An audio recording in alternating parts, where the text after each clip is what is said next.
Hello दोस्तों, मैं हूं आपका अपना संस्कारी समेत। 2005 से पहले इतने ज़्यादा इंडिया में लोग परफॉर्मेंस वाली गाड़ियों को जानते नहीं थे। छोटी गाड़ी खासकर मारुति जैन बेचती थी। जिन लोगों को परफॉर्मेंस पसंद थी वो लोग जैन लेते थे और खुश भी होते थे। लेकिन 2005 में एकदम से गेम चेंज हो गया। मारुति ने लॉन्च किया स्विफ्ट को। स्विफ्ट नाम पहली बार सुना और जिस तरह के डायनेमिक्स थे, जिस तरह की उसकी एडवर्टीजमेंट थी और यूएसपी बताया जाता था उसका इंजन, तो भाई इंजन उसमें डाल दिया गया था एस्टीम में जो आता था 1.3 लीटर वाला 87 bhp देता था। आज के समय के हिसाब से भी 87 bhp उस समय तो बहुत ज़्यादा होता था।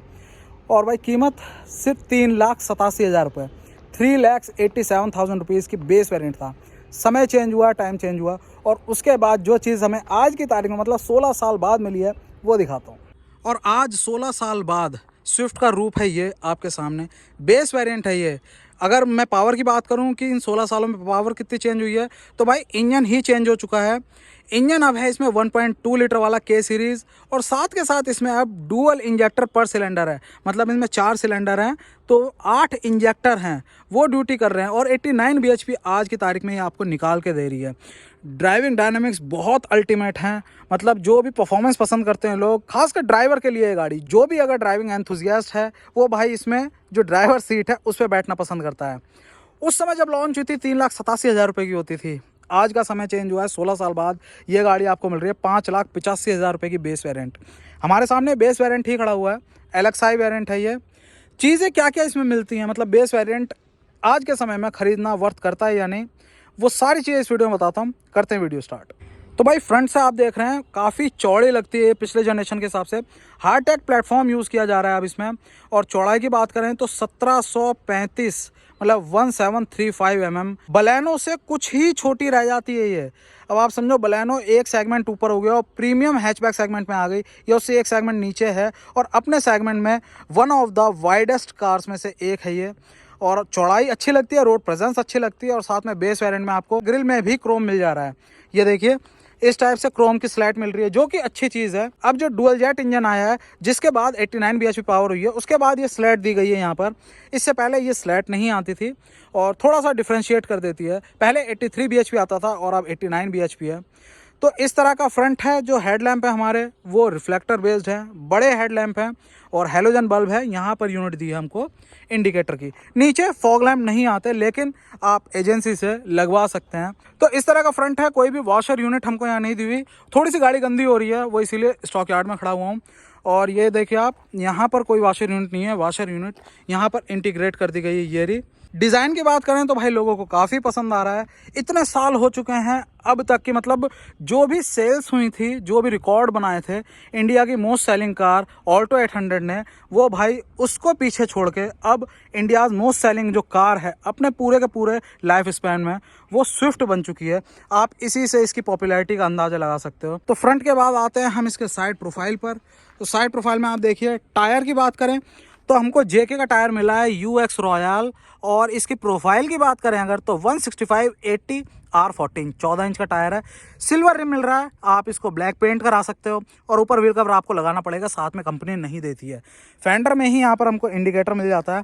और साथ में अगर बात करें हम ORVM की तो भाई बेस वेरिएंट है इसीलिए इसमें ORVM आपको बिल्कुल मैटी मिलेगा।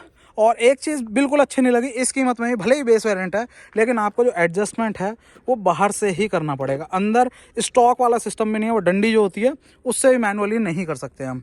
आते हैं हम यहाँ पर विंडो लाइन पर। तो भाई ये चीज़ आप देखो, ये इसका कैरेक्टर है गाड़ी का।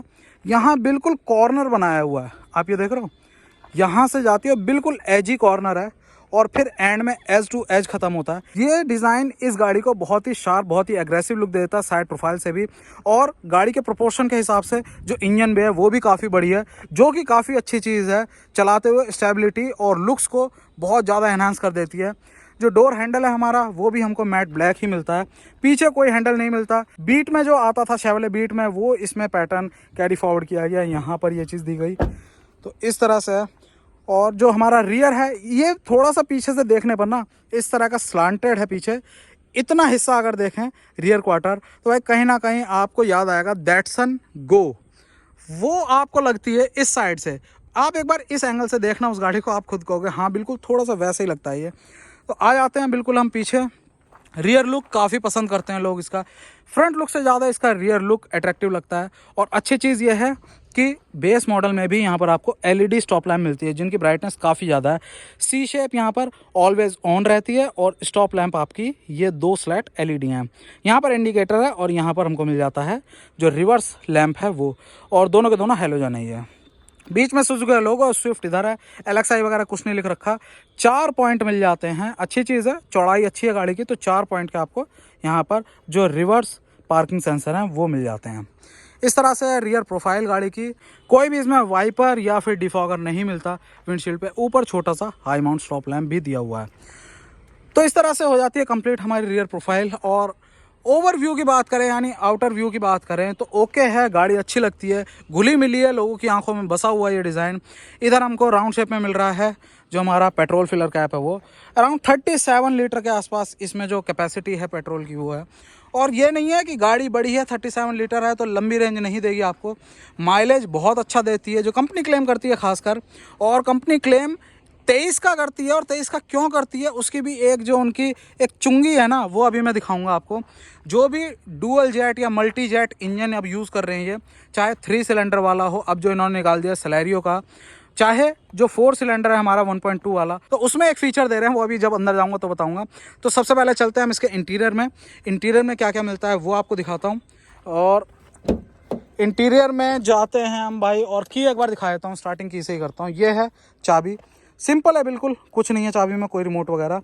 तो भाई रिमोट सेंटर लॉकिंग तो नहीं है, एक बार हम देख लेते हैं चाबी से है या नहीं। ना भाई कुछ नहीं है, बिल्कुल डब्बा गोल है, मतलब आपको इसमें जो सेंटर लॉकिंग है वो लगवानी पड़ेगी। हो गया, लॉक कर लें इसे, अनलॉक एक बार। हाँ, तो सेंटर लॉकिंग पूरी आपको लगवानी पड़ेगी, पूरी किट। तो भाई ये है कुछ ट्रिम आप देख रहे हो, प्योर ब्लैक, स्पोर्टी कैरेक्टर जैसा दिया गया है। तो भाई प्योर ब्लैक इंटीरियर इसमें स्टार्टिंग से आए हैं और अच्छे भी लगते हैं। यहाँ पर आपको ऐसा फील होता है देखने में जैसे सॉफ्ट टच है, लेकिन नहीं, पूरी हार्ड प्लास्टिक है। और आगे भी आपको पावर विंडो नहीं मिलता है, ये चीज़ मुझे पसंद नहीं आई। आगे एटलीस्ट पावर विंडो देने थे, क्योंकि ऐसा नहीं है प्राइजेस कम हैं इसके, प्राइजेस भी ठीक ठाक है। शोरूम प्राइस की बात कर लें अगर 5 लाख भाई 85,000 रुपये की पड़ रही है, कम नहीं है, तो फ्रंट की पावर विंडो देनी चाहिए थी।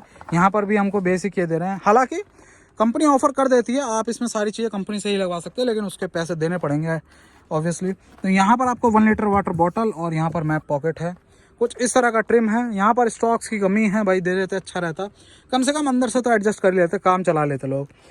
ड्राइवर सीट भाई हमेशा से अच्छी रही है गाड़ी की, लेकिन अब एक चीज़ अच्छी नहीं करी कि बेस वेरिएंट में इसमें यहाँ पर जो हमारे हेड रेस्ट हैं वो फिक्स कर दिए हैं। इनको एडजस्टेबल रखना चाहिए था, कैरेक्टर को सूट करती, कम से कम आगे की सीटों में कंफर्ट जो है वो स्टैंडर्ड रहता, चाहे नीचे का वेरिएंट लें चाहे ऊपर का। जो भी हाइट वगैरह है वो एडजस्ट नहीं कर सकते, और जो अंडर थाई सपोर्ट है वो अच्छा खासा है, ये देखो। बाकी जो सीट के स्कूप्स हैं वो काफ़ी अच्छे हैं। एक बार बैठते हैं इधर हम, इसको करते हैं अपने हिसाब से पीछे। हाँ, अब बिल्कुल ठीक है।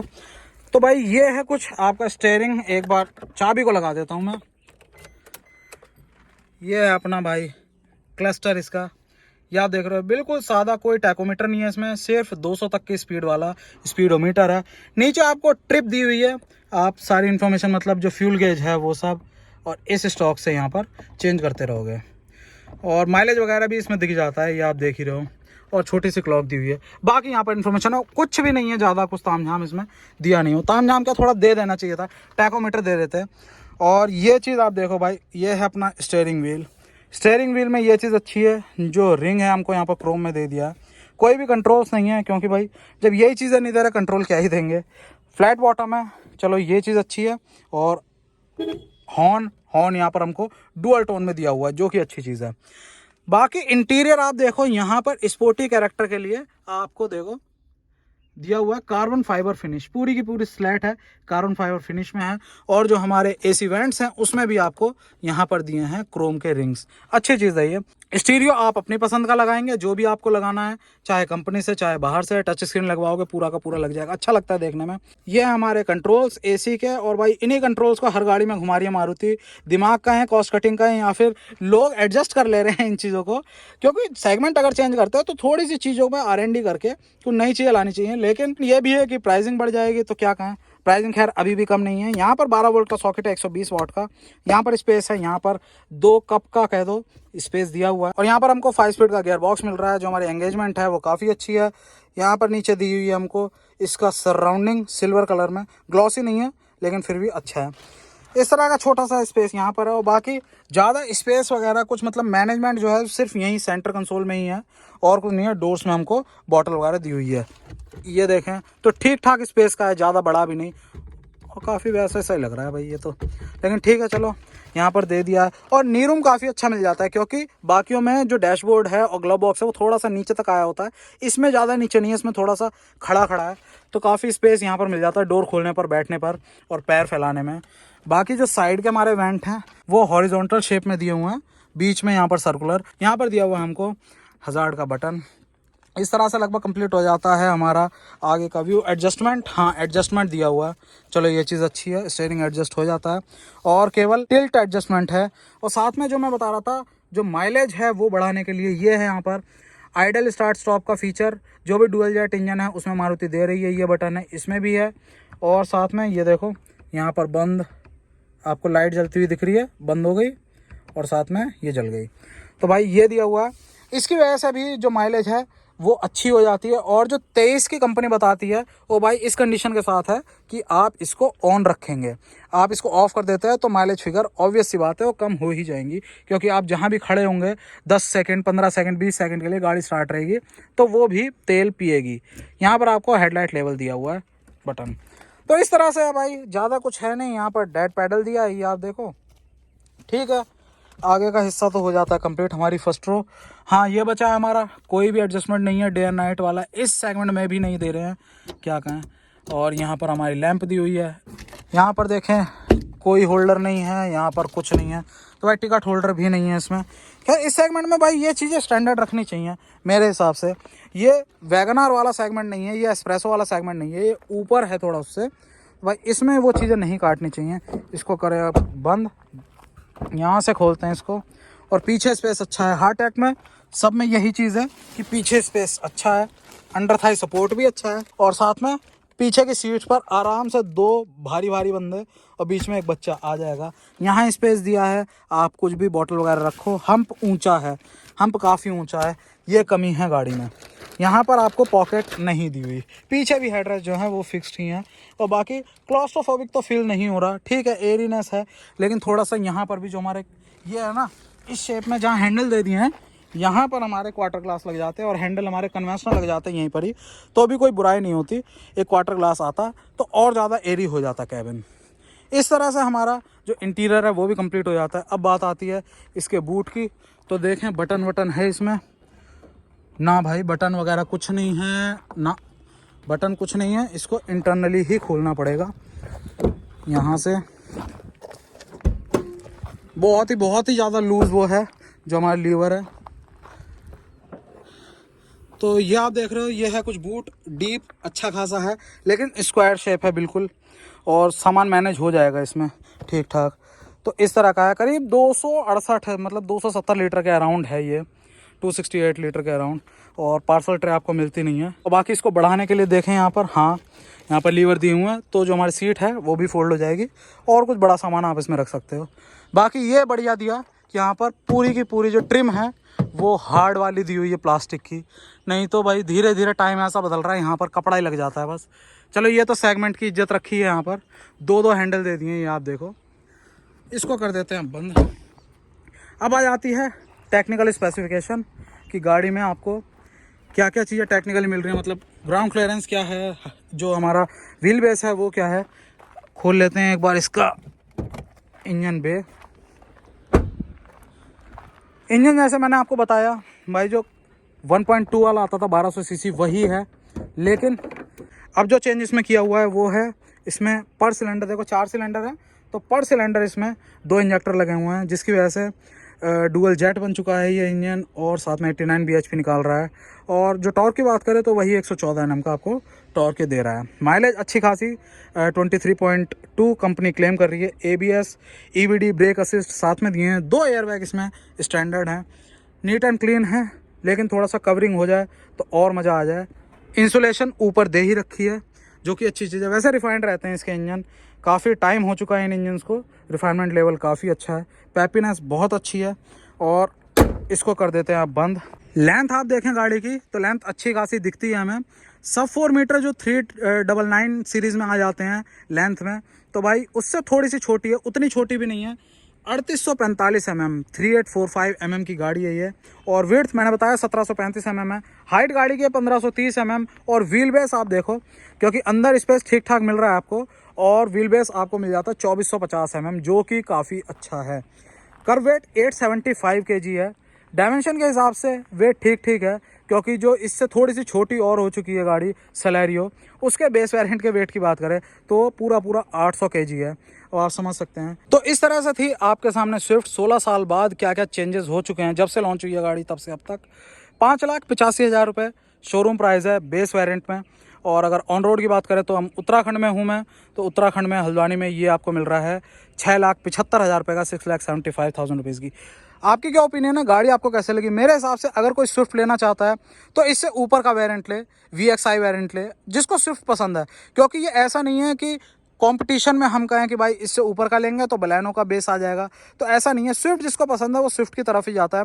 और इस समय भी जो सेल्स हैं, इसकी सेल्स फिगर्स हैं, वो इस चीज़ को पूरी तरह से बयां कर देती हैं। तो ये था बेस वेरिएंट। कैसा लगा आपको, वीडियो कैसा लगा बताना ज़रूर। अगर आपको वीडियो अच्छा लगा हो तो प्लीज़ लाइक करना, वीडियो को शेयर करना, अपने दोस्तों का सब्सक्राइब कर लेना संस्कारी सुमित चैनल को। जय हिंद।